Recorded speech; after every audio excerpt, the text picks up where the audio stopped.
మన రోజువారీ జీవితంలో కొన్ని సమస్యలు మన జీవితంలో వస్తూ ఉంటాయి. కొన్ని సమస్యలకే కానీ కొన్ని పరిస్థితులకే కానీ సమాధానము దొరకదు.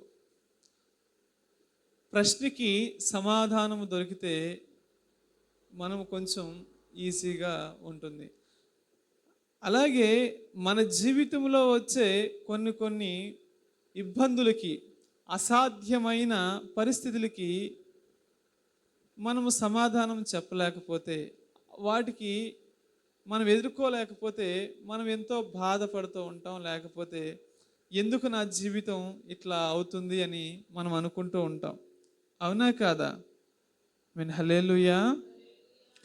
కొన్ని మన జీవితంలో వచ్చే వాటికి, పరిస్థితులకి మనం అనుకుంటా ఉంటాము, ఇక ఇది ఫుల్ స్టాప్, ఇక్కడతో అయిపోతుంది అని అనుకుంటాం. కానీ దేవుని దృష్టిలోకి వచ్చేసరికి ప్రతి పరిస్థితికి, ప్రతి ఇబ్బందికి అది ఒక కామా మాత్రమే, అది ఫుల్ స్టాప్ కాదు. ఆమేన్, హల్లెలూయా. మన దేవుడు ఏమై ఉన్నాడు అంటే అసాధ్యాల మధ్యన అద్భుతాలు చేసే దేవుడై ఉన్నాడు. ఇర్మియా గ్రంథము 32వ అధ్యాయం 27వ వచనం.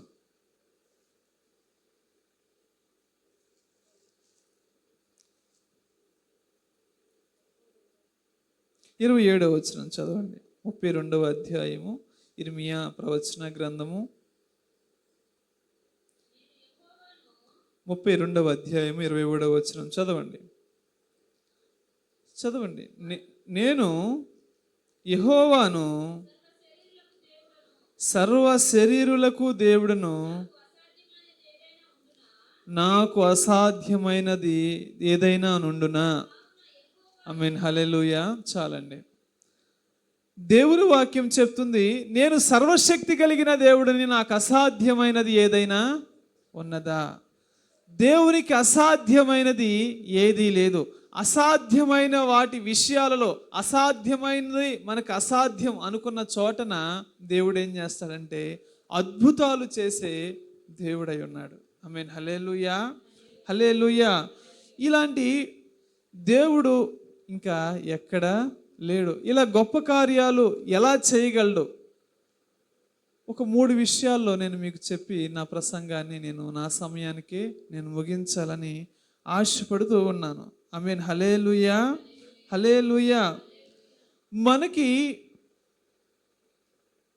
ఈ అసాధ్యమైన పరిస్థితులు మొట్టమొదటిగా అసాధ్యమైన పరిస్థితులుగా మనకి ఏర్పడతా ఉంటాయి. ఆమేన్, హల్లెలూయా, హల్లెలూయా. ఈ అసాధ్యమైన పరిస్థితులు మనకి ఎప్పుడు వస్తూ ఉంటాయో అప్పుడు దేవుడు తన ముఖ ద్వారాలను తెరుస్తూ ఉంటాడు. అంటే ఇక మనుషుల వల్ల కాదు, ఇది మనుషుల వల్ల ఏమీ చేయలేరు, ఇక నా జీవితము అయిపోయింది అని మనం ఎప్పుడు అనుకుంటామో అప్పుడు ఆయన ఏం చేస్తూ ఉంటాడు అంటే ఆయన మహిమని ఆయన మనకు చూపిస్తూ ఉంటాడు. ఆమేన్, హల్లెలూయా. అంత మాత్రమే కాదు, మరొక అవకాశాలని, రెట్టింపు అయిన అవకాశాలని దేవుడు మనకి అనుగ్రహిస్తూ ఉంటాడు. ఆమేన్, హల్లెలూయా. అంతేగాని ఇక నా జీవితం అయిపోయింది, ఇక్కడతో నా ముగింపు అయిపోయింది, ఇది నా జీవితంలో ఇక కాదు అనుకున్నది ఏది లేదు. ఆమేన్, హల్లెలూయా. కానీ మానవులుగా ప్రభువుని నమ్ముకునే వారు అయిన మనము కూడా ఏం చేస్తామంటే ఇది ప్రభువుని అడుగుతూ ఉంటాం, ప్రార్థన చేస్తూ ఉంటాం, ఇది అసాధ్యం, ఇది జరగదు అని మనం ఒక ముగింపుకు వచ్చేస్తాం. దేవుని ప్రియులారా, మనుషులకి అసాధ్యమేమో కానీ దేవునికి అసాధ్యమైనది ఏదీ లేదు. దేవుని మీద మనం ఏం చేయాలంటే నమ్మకము ఉంచాల్సిందే. బైబిల్ గ్రంథంలో కూడా ఇశ్రాయేలీలు ఐగుప్తు నుంచి వస్తూ ఉన్నారు. ఐగుప్తు నుంచి దేవుడు కానానుకు తీసుకువెళ్తానన్నాడు. వెళ్తానన్న వెళ్తానన్నారు, వారు ప్రయాణం అయ్యారు. మార్గ మధ్యలోనే వారికి ఏమొచ్చినాయి? ఆపత్కర పరిస్థితులు వచ్చినాయి. మేము చనిపోయే స్థితికి వచ్చేసాం. వెనకాల ఫరో తన దండుతో, తన బలమైన సైన్యముతో మా మీదకి వచ్చేస్తున్నారు. శత్రువులు మా మీదకి వచ్చేస్తున్నారు. దొరికితే ఏం చేస్తారు? చంపేస్తారు. నిజం దేవుని సంగమా, ఫరోనేమో తన బలమైన సైన్యముతో, గుర్రపు రౌతులతో వెనకాల వస్తూ ఉన్నాడు. ముందేమో ఎర్ర సముద్రం ఉన్నది, పారిపోయే పరిస్థితి లేదు. వెనకాలేమో ఫరో వస్తున్నాడు. ఇప్పుడు ఏంటి పరిస్థితి? వారి పరిస్థితి ఏంటి? ఆమేన్. హల్లెలూయా, హల్లెలూయా. ఒకసారి ఆ మాట చదువుదామా? నిర్గమకాండము 14వ అధ్యాయము 15వ వచనం.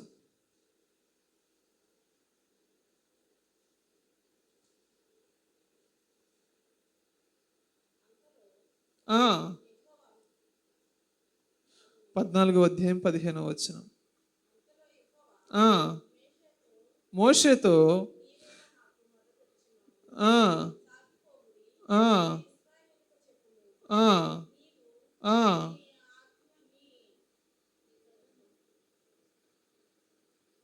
చదవండమ్మా. నీ కర్రను ఎత్తి ఆ సముద్రం మీద నీ చెయ్యి చాపి దానిని 2 పాయలుగా చేయుము. ఆమేన్. హల్లెలూయా, హల్లెలూయా. ఇశ్రాయేలీల పరిస్థితి ఏంటి అంటే, అక్కడ ముందేమో ఎర్ర సముద్రము, వెనకాలేమో ఏముంది? ఫరో సైన్యము. దేవుని ప్రియులారా, మన జీవితంలో కూడా అలాంటి పరిస్థితులే వస్తూ ఉంటాయి. ముందేమో గొయ్య, వెనకేమో నుయ్య. ఎటు వెళ్ళలేని పరిస్థితులు మన జీవితంలో వస్తూ ఉంటాయి. ఎందుకు నాకు ఇలా వస్తూ ఉన్నాయి? నేనేమీ చేయలేని పరిస్థితి నాకే ఎందుకు వస్తుంది ప్రభువా అని మనం ప్రభువుని అడుగుతూ ఉంటాం. దేవుని దగ్గర మనము మోసే వల్ల ఎప్పుడు మోకరించి ప్రార్థన చేయడం మనం ప్రారంభించేమో, ఆ అసాధ్య పరిస్థితుల మధ్యన దేవుని మహిమని అని మనకి చూపిస్తూ ఉంటాడు. అయితే మనం చేయాల్సింది ఏంటంటే, మోసే వలె దేవుని మీద ఆధారపడాలి. ఆమేన్. హల్లెలూయా, హల్లెలూయా. దేవుణ్ణి ఎప్పుడు అడిగాడో, దేవుణ్ణి ఎప్పుడు ప్రార్థించాడో మోషే, నీవు నీ కర్రని ఆ సముద్రం మీద ఏం చెప్పాడు? ఎత్తి. ఆమేన్. హల్లెలూయా. చెయ్యమనగానే జరిగింది. అది అక్కడ జరిగే పరిస్థితి అది. వారు అనుకుంటున్నారు ఇశ్రాయేలీలు, అయితే మేము మోషే మాట వినవచ్చేమో, మోషే దేవుడు మాట మనం ఇక్కడ వినవచ్చేమో. అయితే ఇప్పుడు మన శత్రువులు మన వెనకాల ఉన్నారు. వీరి ముందేమో సముద్రం ఉంది, ముందు ఈ సముద్రాన్ని దాటలేము. ముందుకు వెళితే మన పిల్లలు ఉన్నాయి, పశువులు ఉన్నారు, అందరము ఇక్కడే చనిపోతాం. వెనకాల శత్రువులు వచ్చి చంపేస్తారు. ఏ పరిస్థితి లేదు. మా స్థితి ఏంటి, మా స్థితిగతులు ఏంటి అని వారు తల్లడిల్లిపోయే పరిస్థితి అది. కానీ దేవుడు అసాధ్యాల మధ్యన దేవుడు గొప్ప కార్యాలు చేస్తారు. ఆమేన్. హల్లెలూయా. దేవుని సంగమా, ఈరోజు నువ్వు అనుకుంటున్నావేమో, నా పరిస్థితి ఈ విధంగానే ఉంది, ఎందుకంటే నేను ఎంతో కాలముగా ఉన్నాను, ఇదే నా పరిస్థితి ఏమో. మీరు ఎంత మర్మయుక్తముగా ఆలోచించినప్పటికీ, నా భవిష్యత్తుని కొంచెం మీరు దూరంగా ఆలోచించినప్పటికీ, ఎందుకు నా భవిష్యత్తు ఇట్లా ఉంటుంది అని మీరు అనుకుంటున్నారేమో. కానీ భవిష్యత్తుని, జీవితాలని కూడా మార్చగలిగిన దేవుడు సర్వశక్తి కలిగిన దేవుడై ఉన్నాడు. ఆమేన్. హల్లెలూయా. అప్పుడు వరకు ఇశ్రాయేలీలు బానిసలు, ఇప్పుడు దేవుని చేతిలో పడిన తర్వాత వారి స్వేచ్ఛాపరులు. ఆమేన్. హల్లెలూయా. ఇప్పుడు వరకు వారి బానిసలు, ఇప్పుడు వారికి దేవుడు సొంత భూములను, సొంత పొలాలను, స్వంత ప్రాంతాన్ని, సొంత దేశాన్ని ఇవ్వాలని నిశ్చయించాడు. కానీ దేవుని మీద మనం ఆధారపడాలి. నా పరిస్థితి ఎట్లా అయిపోయింది, నేను ఇక్కడితో ఆగిపోయాను, ఇక ఏది ఎవరి వల్ల కాదు అని మనం అనుకుంటున్నామేమో. కాదు కాదు, ఇలా మనం అనుకుంటే మనము ఇంకా పొరపాట్లలోనే వెళ్తూ ఉన్నాం. ఇంకా మనం అలా ఉన్నాము అంటే దేవుణ్ణి మనం ఇంకా అర్థం చేసుకోలేదు అని అర్థం. మీన్ హల్లెలూయా. అర్థం చేసుకున్న వారు ఎలా ఉంటారో తెలుసా? దేవుణ్ణి అర్థం చేసుకున్న వారు ఎలా ఉంటారో తెలుసా? దావీదు చిన్న బాలుడు, సింహము వచ్చింది, తన గొర్రెపిల్లని నోట పట్టుకుని కరుచుకుని వెళ్ళాలనుకుంటుంది. ఆ సింహాన్ని చీల్చివేశాడు. సింహాన్ని వెంట వెళ్ళి దాన్ని చంపేశాడు. ఫిలిస్టియా ప్రాంతంలో బలవంతుడైన గొలియాతు వచ్చాడు. ఆ గొలియాతు ఎదురు దగ్గరికి వెళ్ళి, ఈ సున్నతి లేని ఫిలిస్టీయుడు ఎంత అన్నాడు. 3 రాళ్ళు ఒక రాయి తీసుకుని కొట్టాడు. అక్కడే తను చనిపోయాడు. మీన్ హల్లెలూయా. దేవుని యందు విశ్వాసం ఉంటే, మనము దేవుడు చేయగలడు అని నమ్మితే ఇలాంటి కార్యాలు మనం చూడగలం. బాలుడు ఇశ్రాయేలీల సర్వ సమాజములోనే, ఆ జనాంగములోనే ఈ గొలియాతును చంపే అంత బలవంతుడు ఎవరో లేరు. కానీ బాలుడు వెళ్ళాడు. ఎలా వెళ్ళాడు? నేను కాదు యుద్ధము చేసేది, యుద్ధము యెహోవాదే. దేవుని ప్రియులారా, మీరు వెళ్తున్న పరిస్థితులు మీరు దేవునికి అప్పచెప్పండి. దేవుడు మీ పక్షముగా యుద్ధం చేస్తాడు. మీరు యుద్ధము చేయాలనుకుంటే ఎంతకాలము మీరు యుద్ధము చేసినా యుద్ధము చేయలేరు. మీ బలము సరిపోదు, మీ జ్ఞానము సరిపోదు, మీ సామర్థ్యము సరిపోదు, మీ ఆలోచన సరిపోదు, మీ తెగింపు కూడా సరిపోదు. కేవలము దేవుని ద్వారానే కార్యాలు చూడగలం. ఆమేన్. హల్లెలూయా, హల్లెలూయా. ఇలాంటి పరిస్థితులు వచ్చినప్పుడు మనం ఎలా ఉండాలి అంటే, యెహోషాపాతు వలె ఉండాలి. యెహోషాపాతు మీదకి శత్రు సైన్యం వచ్చారు. వారు యుద్ధం చేసి వీరి ప్రాంతాన్ని, వీరి సైన్యాన్ని, ఇలా ప్రజలను దోచుకోవడానికి వారు సిద్ధంగా ఉన్నారు. అప్పుడు యెహోషాపాతు చేశారు కదా ప్రార్థన, ప్రభువా అంతా నువ్వే, నేనేమీ చేయలేను, నా వల్ల ఏది కాదు ప్రభువా అని దేవునికి అప్పచెప్పేశాడు. మనం ఎప్పుడు దేవునికి అప్పచెప్తామో, దేవుని చేతిలోకి ఎప్పుడు వెళతామో, అప్పుడు దేవుడు మన ఎడల యుద్ధము చేయడము ప్రారంభిస్తాడు.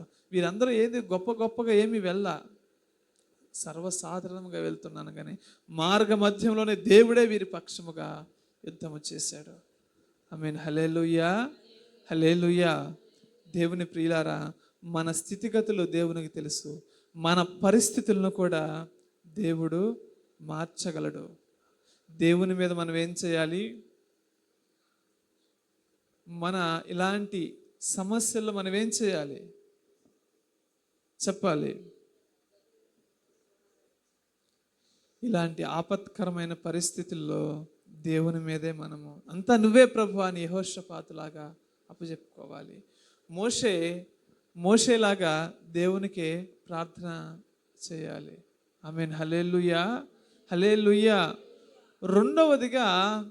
మొట్టమొదటిగా అసాధ్యమైన పరిస్థితులు మనకు వస్తూ ఉంటాయి. రెండవదిగా ఏంటి అంటే అసాధ్యమైన సమయం. ఒకసారి మాట చదవండి, నిర్గమాకాండము, క్షమించాలి, యోహాను సువార్త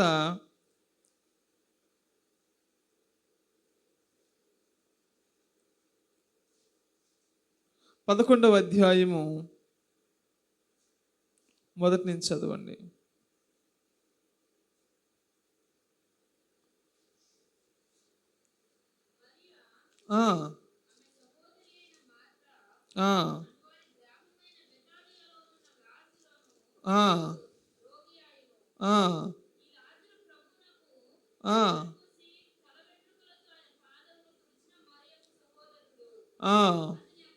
అతని అక్క చెల్లెండ్రు ప్రభువా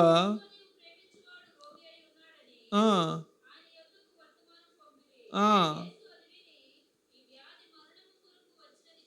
21వ వచనం చదవండి.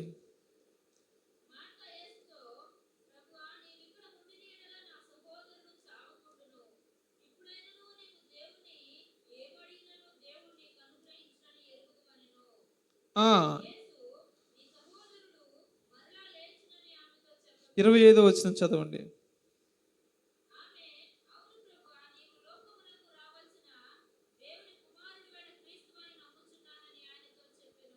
ఆమేన్. హల్లెలూయా. 39వ వచనం కూడా చదవండి.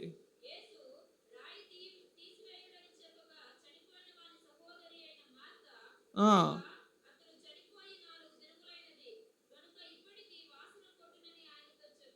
ఆమేన్. హల్లెలూయా. హల్లెలూయా. ఇక్కడ జరిగిన విషయం నేను ఈ మాటలన్నీ ఎందుకు చదివించాను అంటే, మీకు ఈ సందర్భం అంతా ఒక్కసారి గుర్తుకు వస్తుందని మరలా నేను అక్కడక్కడక్కడ చదివించిన సమయం లేదు కాబట్టి. మార్తా, మరియా, లాజరు ముగ్గురు ఎవరేమైనారు? సహోదరి సహోదరులు ముగ్గురు అయి ఉన్నారు, ఒక తల్లికి పుట్టిన బిడ్డలు. అయితే యేసు ప్రభు ఆ ప్రాంతానికి ఎప్పుడు వచ్చినా సరే వారి గృహాన్ని దర్శించేవాడు. అయితే ఈ లాజరు రోగి అయి మరణ పడకల మీద ఉన్నప్పుడు ప్రభువుకు తెలిసినప్పటికీ ప్రభువు ఆలస్యం చేశాడు. ప్రభువు ఆలస్యం చేసినప్పుడు ఇతను చనిపోయి మరణించి 4 దినములయ్యి సమాధిలో పెట్టడం జరిగింది. యేసు ప్రభు అక్కడికి వచ్చి అంటూ ఉన్నాడు, ఆ రాయిని దొర్లించండి. ఏమంటున్నాడు? ఆ రాయిని దొర్లించండి అన్నాడు. అప్పుడు మార్తా ఏమంటుంది? ప్రభువా, నా సహోదరుడు చనిపోయి 4 రోజులు అవుతుంది, ఆ రాయి తీస్తే అప్పుడు కంపు కొడతాడు, వాసన వస్తుంది ప్రభువా అంటుంది. ఆమేన్. హల్లెలూయా. దేవుని ప్రియులారా, దేవుడు మనుషులకి సమయం, దేవునికి సమయముతో పని లేదు. ఆమేన్. హల్లెలూయా. హల్లెలూయా. దేవుడు అసాధ్యములను కూడా సుసాధ్యము చేసే దేవుడు ఉన్నాడు. ఆమేన్. హల్లెలూయా.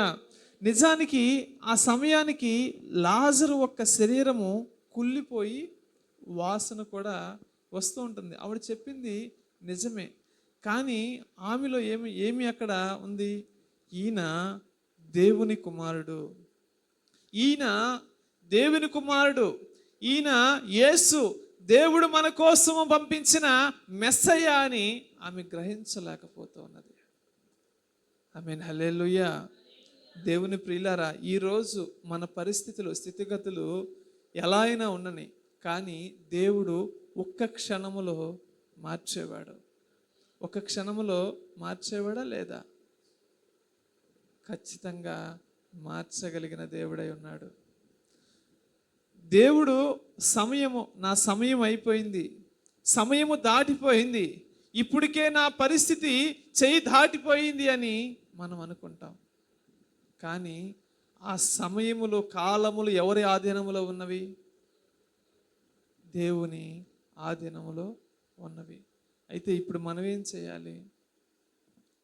ప్రభు మీద విశ్వాసం ఉంచాలి. సమయం దాటిపోయింది, నా జీవితం ఇక్కడితో అయిపోయిందని మనము ఆలోచన ఎంత మాత్రమును చేయకూడదు. ఆమేన్. హల్లెలూయా. హల్లెలూయా. హల్లెలూయా. దేవుని దృష్టిలో మనం ఎలా ఉంటాము అంటే, మనం ఎలా అనుకుంటామంటే దేవుడిని మనం కొన్ని పరిస్థితులు ఇలాంటివి వస్తూ ఉంటాయి. వచ్చినప్పుడు మనం ఏమనుకుంటామంటే, కొన్ని రోజుల ముందైతే బాగుండేదేమో, లేక నేను పలానా సమయంలో పలానా నిర్ణయం తీసుకోబట్టి, పలానా విధంగా నేను ఉండడం బట్టి నేను ఈరోజు ఈ విధంగా ఉన్నాను. పలానా టైంలో పలానా నిర్ణయం నేను తీసుకోకపోతే నా జీవితం వేరేలాగా ఉండేది అని మనం అనుకుంటాం. హల్లెలూయా. హల్లెలూయా. దేవుని ప్రియులారా, మనము ఆలోచిస్తేనే మన దృష్టిలోనే అలా ఉంటుంది, కానీ దేవుని దృష్టిలో లేక దేవుని నిఘంటువులో సమయానికి కాలానికి సంబంధమే లేదు. దేవుడు ఏదైనా చేయగలడు, అప్పటికప్పుడే ఏదైనా చేయగలడు. యెహోషువ ఏమీ చేయలే. ప్రభువా, సూర్యచంద్రుల్ని ఆపు ప్రభు అంటే దేవుడు ఆపలేదా? సూర్యచంద్రుల్ని ఆపేశాడు.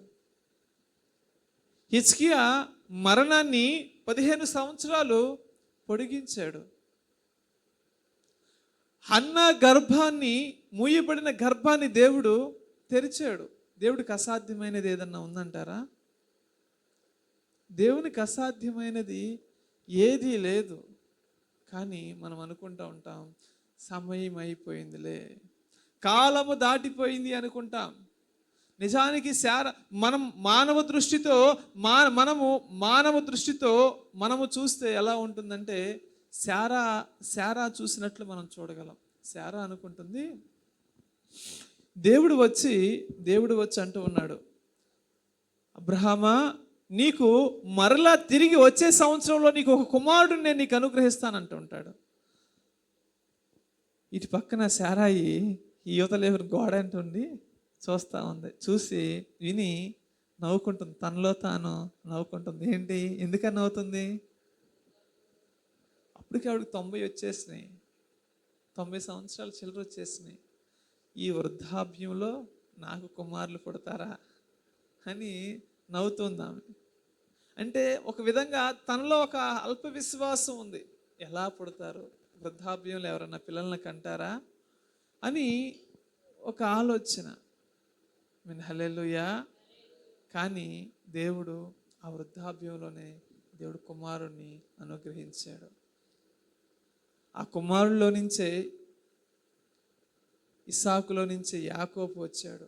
యాకోబులో నుంచే ఇశ్రాయేలీల జనాంగం వచ్చింది. హల్లెలూయా, హల్లెలూయా. కానీ మనం వింటే ఇది ఎట్లా సాధ్యం అని అనుకుంటాం. కానీ దేవునికి సాధ్యమైనది ఏది లేదు. మానవులుగా మనం అనుకుంటా ఉంటాం, ఇక అయిపోయిందిలే అనుకుంటాం. కానీ దేవుడు అనుకుంటాడు, ఏదైనా సరే చేయగలను అనుకుంటాడు. దేవుని ప్రియులారా, మనకు సమయం అయిపోయింది అనుకోవద్దు. మీరు ఇప్పటికి ఆలస్యం అయిపోయింది అనుకోవద్దు. దేవుడు అద్భుతాలు చేయాలనుకుంటే ఇప్పటికైనా సరే ఆయన సిద్ధంగానే ఉన్నాడు. అక్కడ మార్త అదే అనుకుంటుంది, నా తమ్ముడు, దాని కింద మీ పైన చదివారు కదా, ప్రభువా నీవు ముందే వచ్చుంటే నా సహోదరుడు బ్రతికేవాడు కదయ్యా, నీ ముందే వచ్చుంటే నా సహోదరుడు బ్రతికేవాడు కదా. ఆయన యేసు ప్రభు అంటున్నాడు, ఆయన ఇంకా చదవండి ఒకసారి ఆ మాట, ఇప్పుడు చదివిన మాట చదవండి.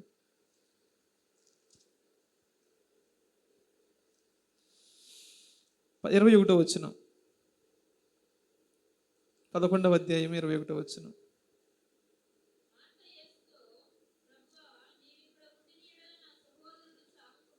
ఆమేన్. ఆ తర్వాత మాట 25వ వచనం చదవండి.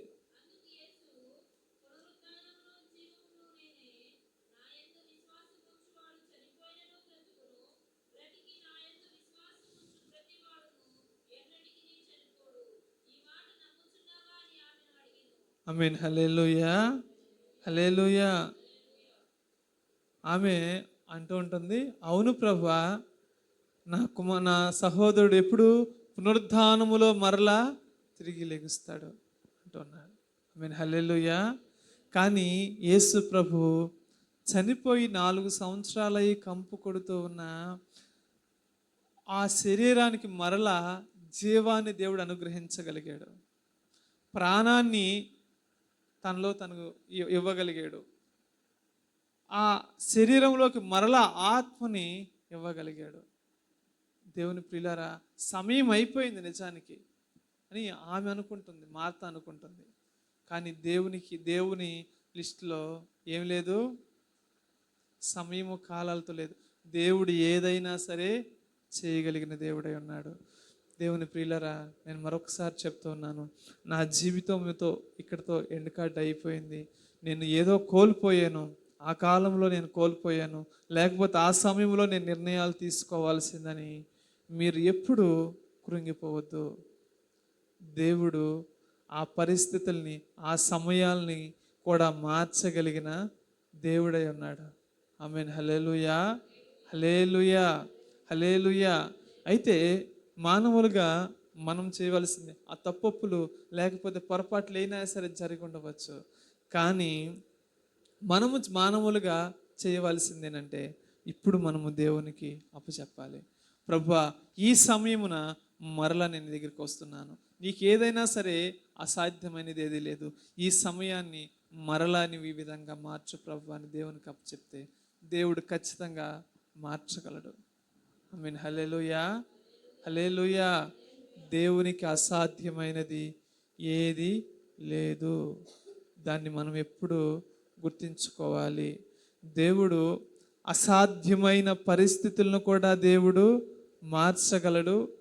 అసాధ్యమైన కాలాన్ని కూడా దేవుడు ఆయన కార్యము చేయగలడు. మూడవదిగా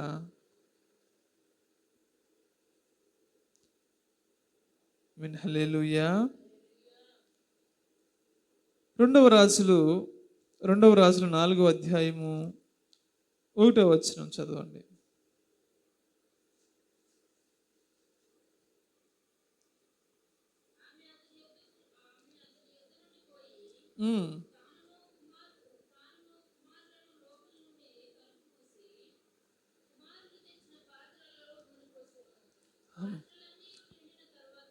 మొదటి వచనం నుంచి చదువుతున్నారా? మొదటి వచనం చదవండి.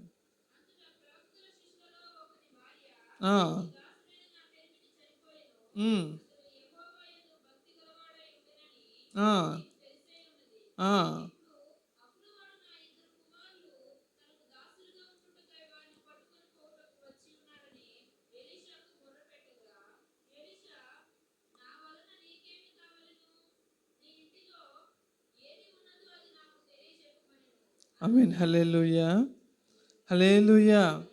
దేవుని ప్రియులారా, ఇక్కడ ఈ పేద విధవరాలు, ఆమేన్ హల్లెలూయా, ఎలీషా శిష్యుని పేద విధవరాలు పరిస్థితి ఏంటి అంటే, తన భర్త బ్రతికినంతకాలం యథార్థంగా బ్రతికాడు, అప్పులు చేసి మరి ఇతరులకు సహాయం చేశాడు, చాలా నీతిగా జీవించాడు. ఈరోజు మరణించాడు, ఒకరోజు మరణించాడు. అయితే ఆ అప్పులన్నీ వీరి మీద పడ్డవి. అప్పులు తీర్చడానికి వారి దగ్గర ఏం లేదు, వనరులేమీ లేవు, ధనము లేదు, పొలము లేదు, ఆస్తి లేదు, ఎవరో సహాయం చేసేవారు లేరు. వనరులు లేని సమయం. ఆమేన్. హల్లెలూయా, హల్లెలూయా. ఇలాంటి వనరులు లేని సమయంలో ఎలీషా అక్కడికి వస్తే, అయ్యా ఇది జరిగిన విషయం అని పూర్తిగా పోసకొచ్చినట్లు చెప్పుకుంటా వచ్చింది. అప్పుడు అంటూ ఉన్నాడు, నీ దగ్గర ఏముంది అంటే, నా దగ్గర ఏమీ లేదు. అయితే నీ దగ్గర గిన్నెలన్నీ ఇక్కడ పెట్టమన్నారు. ఆ గిన్నెలన్నీ తీసుకొచ్చి అక్కడ పెట్టింది. వారి దగ్గర గిన్నెలు సరిపోకపోగా గ్రామంలో చుట్టుపక్కల ఉన్న వారి అన్నీ తీసుకువచ్చి అక్కడ పెట్టింది. ఎలీషా ప్రార్థన చేయగానే అక్కడంతా ఆ పాత్రలన్నీ నూనెతో నింపబడినాయి. ఆమేన్. హల్లెలూయా. దేవుని ప్రియులారా, మనం అనుకుంటూ ఉంటాం, నా దగ్గర ఏముంది, నేనేమీ చేయగలను, నా పరిస్థితి ఉంది అని మనం అనుకుంటాం. అక్కడ ఆమె దగ్గర కూడా ఏమీ లేదు అప్పులు తీర్చడానికి, ఒకటి ఖాళీ పాత్రలు తప్ప. కానీ ఆ ఖాళీ పాత్రల్ని దేవుడు నూనెతో ఆశీర్వదించాడు. తరిగిపోకుండా ఆ నూనెతో వారి అప్పులన్నీ తీర్చుకుని వారు బ్రతికినంత కాలం మంచిగా జీవించేటట్లు దేవుడు వారిని ఆశీర్వదించాడు. ఆమేన్. హల్లెలూయా. అయితే ఈరోజు నా దగ్గర ఏమీ లేదు, నా దగ్గర ఏమీ వనరులు ఏమీ లేవు, నా దగ్గర ఈ ఎలా అసాధ్యమైన పరిస్థితిలో ఈ వనరులు నా దగ్గర ఏమీ లేవు కదా, నేను ఎలా జీవించాలి అని మీరు అనుకుంటున్నారేమో. వనరులు లేని సమయంలో కూడా దేవుడు మనల్ని పోషించడానికి అసాధ్యాలు సుసాధ్యాలు అద్భుతాలు చేయగలిగిన దేవుడై ఉన్నాడు. మీన్ హల్లెలూయా, హల్లెలూయా. నీ దగ్గర ఏదుందో అది దాన్ని నువ్వు దేవుని దగ్గర పెట్టు, దాన్ని దేవుడు ఆశీర్వదించబోతూ ఉన్నాడు. నీ దగ్గర ఏదుందో దాన్ని దేవుని ముందు నువ్వు పెట్టగలిగినప్పుడు దేవుడు దాన్ని రెట్టింపైన ఆశీర్వాదాలతో నింపడానికి ఆయన సిద్ధంగా ఉన్నాడు. అయితే ఈరోజు దేవుని ముందు, ప్రభా నువ్వు నాకు సహాయం, నా దగ్గర ఇది ఉంది ప్రభా, దీన్ని నువ్వు ఆశీర్వదించు అని నిలబడడానికి మనం సిద్ధంగా ఉన్నామా? ఎంతమంది సిద్ధంగా ఉన్నారు? దేవుని ప్రియులారా, దేవుణ్ణి మనం అడగడం మర్చిపోతూ ఉన్నాం. దేవుణ్ణి ఎలా అడుగుతున్నాం తెలుసా? దేవుడు సహాయం చేస్తాడులే అని కన్నా, అయితే ఒక రాయి వేస్తే పోయే, మన ప్రయత్నాలు మనం చేద్దాం, దేవుని దగ్గర కూడా ఒక రాయి వేద్దారులే అని మనం అనుకుంటున్నాం. ఇలా అనుకుంటే మనలో విశ్వాసం ఎక్కడిది? విశ్వాసం లేని క్రియలు మృతమని వాక్యము చెప్తుందా లేదా? విశ్వాసము లేని క్రియలు వ్యర్థము, మృతము. దేవునికి అది ఎంత మాత్రమునో చేరదు. మనం దేవుని దగ్గరికి రావాలి అంటే, దేవుడు అద్భుతాలు మనము చూడాలి అంటే మనం క్రియలు చూపించాలి. క్రియల ద్వారా మనం నిలబడినప్పుడు దేవుడు ఎన్నో అద్భుతాలు చేయగలడు. ఐ మీన్ హల్లెలూయా, హల్లెలూయా, హల్లెలూయా. నీ క్రియలు నువ్వు దేవుని ముందు పెట్టగలుగుతున్నావా? ఉదాహరణకి, ప్రభా నేను ఈరోజు ఉపవాసం ఉండాలనుకుంటున్నానని మీరు దేవుని దగ్గర తీర్మానం తీసుకున్నారు. అదే రోజు మీకు ఒక ఇంపార్టెంట్ పని పడింది, ఏదన్నా ఒక పని పడింది. ఆ పనికి మీరు వెళ్ళాలి. అప్పుడు మీరు అనుకున్నారు, పోతే పోయిందిలే ఆ పని, ఈరోజు నేను వెళ్ళాలనుకున్నాను కదా అనుకున్నారు. చాలా మంచి పని. వారంటూ ఉంటారు, సాతాను చేసేవి కూడా అలాగే ఉంటాయి. సాతాను కూడా మనము గాలం వేసినప్పుడు చేపకి ఎర వేసి ఎట్లా లాగుతామో అట్లాగే లాగుతాడు. వీళ్ళ తీర్మానం తీసుకున్నారు కదా, వీళ్ళ తీర్మానం ఎంతవరకు నిలబడుతుంది అని చూడడానికి అనుకుంటాడు. ఆ రోజు ఎవరో లేరు కాబట్టి ఈరోజు పనికొచ్చిన వాళ్ళకి 2 జీతం. మనం ఏమనుకుంటాం అప్పుడు? అయ్యో ఒక్కరోజు వెళ్తే సరే బాగుండేది కదా అంట. సరే మరలా ఏదో రకంగా ఆ 2 జీతం కూడా పోతే పోయిందిలే అనుకుంటాం. అదే రోజు ఇంట్లో ఏదో పరిస్థితి గలిబిలితో నేను ఎక్కడ ఉపవాసం చేస్తాను అనుకుంటాం. ఇదైన తర్వాత మరలా అనుకుంటాం, ఈ చుట్టుపక్కల ఇంట్లో వాళ్ళు గలిబిలి పెడుతున్నారు, వీళ్ళతో మనం ఎక్కడ ఉంటాం. అయితే దేవుని దగ్గర నుంచి మనం ఒక తీర్మానం తీసుకున్నప్పుడు ఆ తీర్మానము పాడు చేయడానికి సాతాను ఎన్నో కుతంత్రాలు, కుట్రలు చేస్తూ ఉంటాడు. సాతాను పని అదే కదా, అవును కదా. మన విశ్వాసములో నిలవకుండా ఉండడం, మనము దేవునికి దూరంగా ఉండాలి, దగ్గరగా అవ్వకూడదు. అదే సాతాను యొక్క పని కదా. ఐ మీన్ హల్లెలూయా, హల్లెలూయా. కానీ ఏ పరిస్థితులు ఎట్లా ఉన్నా మనము దేవుణ్ణి ఎప్పుడు విడిచిపెట్టే వారముగా ఉండకూడదు. ఐ మీన్ హల్లెలూయా, హల్లెలూయా. అల్ప విశ్వాసము, ఒక తీర్మానము తీసుకున్నాము అంటే దాన్ని దేవుడు చేస్తాడు అని మనం పూర్తిగా నమ్మేయాలి. ఆ నమ్మినప్పుడు మాత్రమే దేవుడు కార్యాలు చూస్తాడు. క్రియ చాలా ఇంపార్టెంట్. క్రియ చేసి విశ్వాసం లేకపోతే ఉపయోగం ఏం లేదు. నువ్వంతా సంవత్సరం పొడుగుతా ఆ పొలం నువ్వు ఎంతో కష్టపడి పనిచేసావు, దేవుడు దీనికి సహాయం చేస్తాడు, సహాయం చేయాలని నీకు విశ్వాసం లేదనుకోండి, నువ్వు చేసిన ఆ కష్టం వల్ల నువ్వు ఫలం మనం పొందుకోలేకపోవచ్చు. మనం అక్కడ దేవుని యందు విశ్వాసం ఉంచాలి, ఇక్కడ మనం కష్టం కూడా పడాలి. అప్పుడు దేవుని దగ్గర నుంచి మనం ప్రతిఫలం పొందుకోగలుగుతాం. ఆమేన్, హల్లెలూయా, హల్లెలూయా. దేవుని ప్రియులారా, దేవుడు మనల్ని వనరులు లేని సమయంలో కూడా దేవుని యందు విశ్వాసం ఉంచితే దేవుడు మనల్ని పోషించగలడు, సహాయం చేయగలడు. ఆమేన్, హల్లెలూయా. మన దేవుడు ఏమై ఉన్నాడు? అసాధ్యాల మధ్యన అద్భుతాలు చేసే దేవుడై ఉన్నాడు. మొట్టమొదటిగా పరిస్థితులు, అసాధ్యమైన పరిస్థితుల మధ్యన దేవుడు ఏం చేయగలడు? అద్భుతాలు చేయగలడు. అసాధ్యం అనిపించిన సమయంలో కూడా దేవుడు ఏం చేయగలడు? అద్భుతం చేయగలడు. మన దగ్గర అసాధ్యం లేక వనరులు లేని సమయంలో కూడా దేవుడు ఏం చేయగలడు? అద్భుతాలు చేయగలడు. మొట్టమొదటిగా ఏం చేశాడు? అక్కడ ఎర్ర సముద్రమును పాల్చాడు. అది పరిస్థితులు, అక్కడ చనిపోయే పరిస్థితి అది వారు, కానీ అద్భుతం చేశాడు అక్కడ. ఐ మీన్ హల్లెలూయా.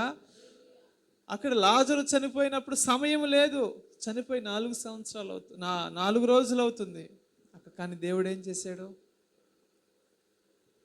అద్భుతం చేశాడు. సమయం లేని సమయంలో కూడా దేవుడు అద్భుతం చేశాడు.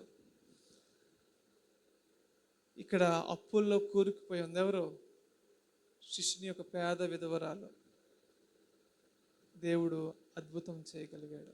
దేవుని ప్రియులారా, ఇవన్నీ మనం వినడానికి బైబిల్ గ్రంథంలో రాయలేదు. ఇలాంటి గొప్ప కార్యాలు కొంతమంది జీవితంలో జరిగినాయి అని పరిశుద్ధాత్మ దేవుడు రాపించాడు. వారి జీవితంలో జరిగినప్పుడు మన జీవితంలో కూడా జరుగుతాయి. వారిని ఏ దేవుడైతే సృజించాడో మనల్ని కూడా అదే దేవుడు సృజించాడు.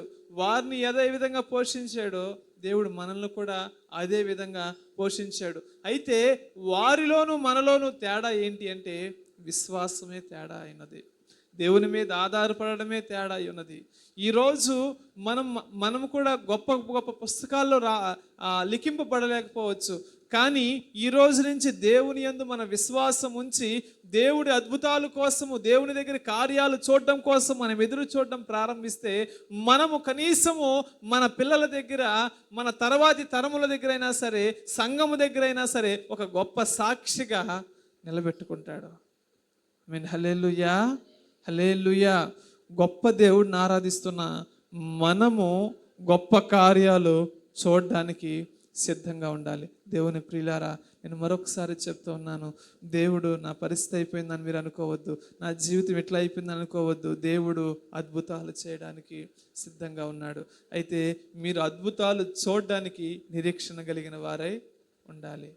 ఆమేన్. హల్లెలూయా, హల్లెలూయా. మన సంఘము దినదినము రోజు రోజు ఇంకా దేవుని ఆత్మలో మనము ఆత్మీయతలో ఎదిగిన వారమై ఉండాలి. ఆశీర్వాదాలు మన సంఘం మీద ఉండకూడదని నేను కోరుకోవట్లేదు, కానీ ఆత్మీయ ఎదుగుదల ఇంకా ఎక్కువగా ఉండాలి. ఆత్మీయ ఆశీర్వాదాలు మనకి కావాలి. ఆత్మలో మనం ఎప్పుడు ఎదుగుతామో ఇవన్నీ మనకి సమకూర్చబడుతుంది. అవునా కదా? యేసు ప్రభు వారే చెప్తున్నారు కదా, మొట్టమొదటిగా నా నీతిని, నా రాజ్యంని మీరు వెతకండి, అన్నీ మీకు అనుగ్రహింపబడతాయి. అందుకని మనం ఇప్పుడు ఏం చేయాలి? ఆశీర్వాదములు వెనక, దేవుని వెనక మనం పరిగెత్తకూడదు, కానీ దేని వెనకాల మనం పరిగెత్తాలి? దేని వెనకాల పరిగెత్తాలి? దేవుని వెనకాల మనం వెళ్ళామనుకోండి, దేవుని వెనక మనం పరిగెత్తామనుకోండి, ఇవన్నీ మనకి అనుగ్రహింపబడతాయి. అప్పుడు మనం ఆత్మీయంగా ఎదుగుతాము, ఆ ఆత్మలో బలం పొందుకుంటాము, దేవుని ఆత్మ చేత నడిపింపబడతాం. అలాంటి సంఘముగా మన సంఘము ఇక్కడ ఉన్న వారందరూ ఉండునుగాక. ప్రార్థన చేసుకుందామా? అందరూ కళ్ళు మూసుకొని ఉన్న